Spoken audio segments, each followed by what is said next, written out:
السلام عليكم ورحمة الله وبركاته. ازاي انا مبتدئ وعايز اشتري فرد حمام كأني جو محترف؟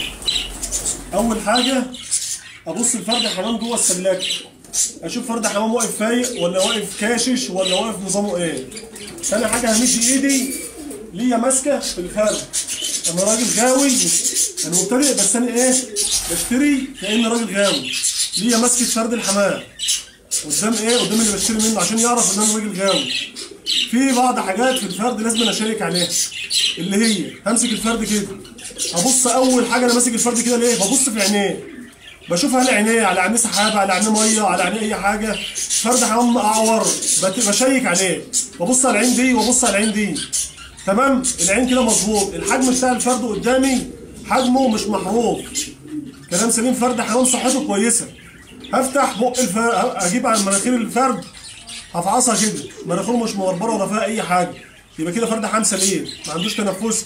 هفتح بقه ادور على كنكر او ادور على حبايه او تجبن او زلال او رغاوي او اي حاجه، كل ده مش موجود، يبقى كده الفرد حمام ده كده ايه؟ الجسم القداماني انا كده ايه؟ بشيكت عليه كده تمام.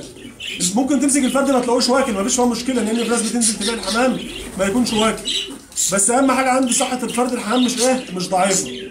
هبدا اشيك على ريش فرد الحمام، اشوف فيه فاش او فيه صوص او فيه دبان او فيه اي حاجه، بحيث لما اجي ادخله على القطيع عندي ما يعدلوش القطيع.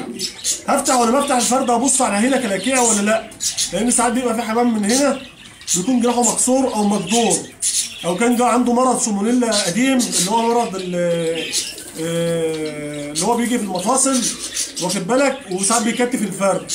كده احنا انتهينا من الجزء ده. هرجع وبرده الجناح التاني نفس النظام، هشيك على تحت. هشيك على تحت فين؟ رجلين فرد الحمام، اشوف في صوابع مقطوعه ولا كفه مقطوعه ولا رجليه معاقه ولا لا، واخد بالك. دي بتبان لما باجي بسيب فرد الحمام في السلاكه او بسيبه على ايدي وانا ماسكه زي حضراتكم شايفين كده.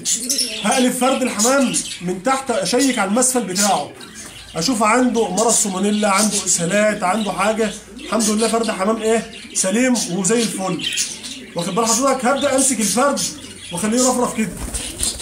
كده انا بخلي الفرد يرفرف ليه؟ بتاكد ان فرد الحمام جناحاته الاتنين سلام، مفيش فيه جناح مكدور ولا جناح مكسور ولا اي حاجه. بشيك على الشوكتين من تحت بتوع الذكر، تمام كده، شيكت عليهم كده تمام. بحسيت ايدك بتلاقي الشوكتين واقفين قصاد بعض، مفيش واحده مكسوره وواحده موجوده وواحده لا، بيبقوا الاتنين قصاد بعض. في معلومه صغيره احب اقول لكم ليها، الذكر بيبقى من تحت ساعات بينزل له حاجه اسمها قنصه، القنصه بتاعت الذكر بتنزل لتحت، ده بتعيبه في الفرخ وبتعيبه في الوقفه، بيبقى فرد حمام واقف مش قادر بينهج، ده متاثر من عمر الطائر. ودي بس الحاجات اللي حبيت اوجهكم ليها. والسلام عليكم ورحمه الله وبركاته.